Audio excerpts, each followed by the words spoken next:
வணக்கம். தமிழ்நாட்டுல இப்போ ஒரு நியூஸ் பயங்கரமா ஒரு காட்டுத்தீ மாதிரி பரவிட்டு இருக்கு. அது என்னன்னா, சென்ட்ரல் கவர்மெண்ட் எல்லாருடைய பேங்க் அக்கவுண்ட்லயும் 12,000 ரூபாய் போட போறாங்களாம். இது உண்மையா? இதுக்கு பின்னாடி என்ன இருக்கு? வாங்க, இது பத்தி நமக்கு கிடைச்ச தகவல்களை வச்சு டீடைலா அனலைஸ் பண்ணலாம். ஆமா, இந்த 12,000 ரூபா இந்த ஒரு நம்பர் தான் இப்ப சோஷியல் மீடியா முழுக்க ஒரே பேச்சா இருக்கு. எல்லாரும் இத பத்தி தான் பேசிட்டு இருக்காங்க, விவாதம் பண்ணிட்டு இருக்காங்க.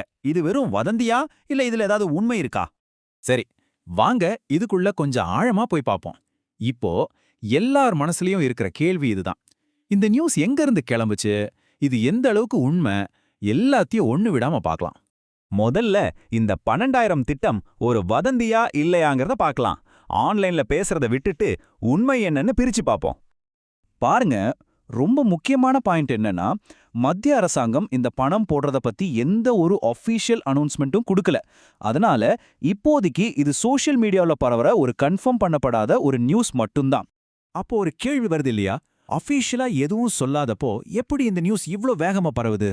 இதுக்கு பின்னாடி இருக்கிற அரசியல் சூழ்நிலைய பார்த்தா தான் நமக்கு பதில் கிடைக்கும்.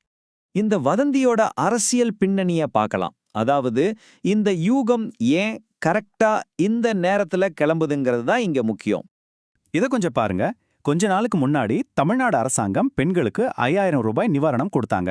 இப்போ யூனியன் மினிஸ்டர் அமித் ஷா தமிழ்நாட்டுக்கு வர்றாரு, எலெக்ஷன் ஸ்ட்ராட்டஜி பத்தி பேசுறாரு. அடுத்து 2026ல சட்டமன்ற தேர்தல் வரப்போகுது. சோ இந்த எல்லா விஷயமும் சேரும்போது ஒரு போட்டி மனப்பான்மை உருவாகுது. இந்த மாதிரி ஒரு சூழல்ல தான் இந்த மாதிரி வதந்திகள் ரொம்ப சுலபமா பரவும். இங்க பாருங்க, இதுதான் விஷயத்தோட மையம். ஒரு பக்கம் மாநில அரசு கொடுத்தா 5,000 ரூபாய், இன்னொரு பக்கம் அதுக்கு போட்டியா மத்திய அரசு 12,000 கொடுக்கலான்னு ஒரு வதந்தி. அதாவது மாநில அரசின் ஒரு நலத்திட்டத்துக்கு பதிலியா மத்திய அரசு இதை செய்யுமோங்கிற ஒரு எதிர்பார்ப்பு தான் இந்த வதந்திக்கு முக்கிய காரணமா இருக்கு. சரி, அப்போ இந்த 12,000 ரூபாய் பணம் எப்படி வரலாம்? இதுக்கு பின்னாடி ஒரு தியரி இருக்கு, அதை பத்தி பார்க்கலாம். இந்த வதந்தி படி இது ஒன்னும் புதுசா கொடுக்க போற பணம் இல்ல, ஏற்கனவே இருக்கிற பல திட்டங்களோட பணத்தை ஒன்னா சேர்க்கறத பத்தினதுதான். அதாவது இத ஒரு ஒருங்கிணைந்த திட்டம்னு சொல்றாங்க.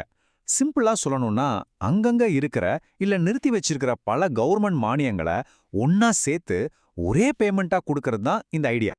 அப்போ அந்த பணம் எங்க இருந்து வரும்?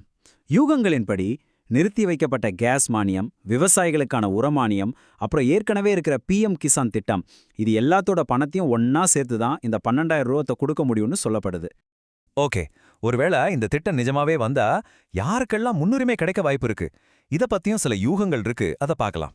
வதந்திகள் சொல்றத பார்த்தா PHH, அதாவது பிரையாரிட்டி ஹவுஸ் ஹோல்டு கார்டு வச்சிருக்கிறவங்களுக்கு முன்னுரிமை இருக்கலாம். அதே மாதிரி PHH AAY அப்புறம் NPHH கார்டு உள்ளவங்களுக்கும் பிரையாரிட்டி கொடுக்கப்படலாம்னு பேசிக்கிறாங்க. ஆனா சக்கரை கார்டு, அதாவது NPHHS, அப்புறம் பொருட்கள் இல்லைன்னு இருக்கிற NPHHNC கார்டு வச்சிருக்கிறவங்களுக்கு இந்த திட்டத்துல இடம் இருக்காதுன்னு சொல்லப்படுது. சரி, இந்த வதந்தி உண்மையோ பொய்யோ, ஆனா நாம என்ன செய்யணும்?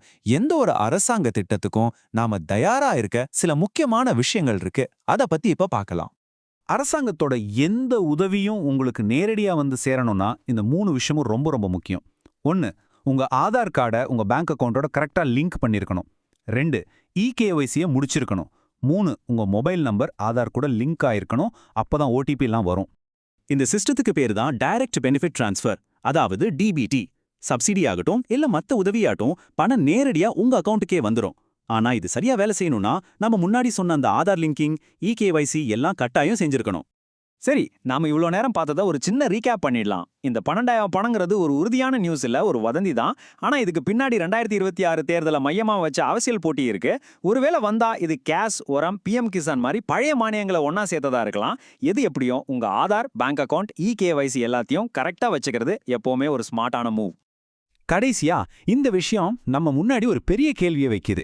இந்த மாதிரி பெரிய தொகையை நேரடியா அக்கவுண்ட்ல போடுறதுங்கிறது இந்திய அரசியலோட ஒரு புது ஸ்டைலா மாறிட்டு வருதா? தேர்தல் வாக்குறுதிகளோட மொழி இதுதானா இனிமே? இத பத்தி நீங்க என்ன நினைக்கிறீங்க?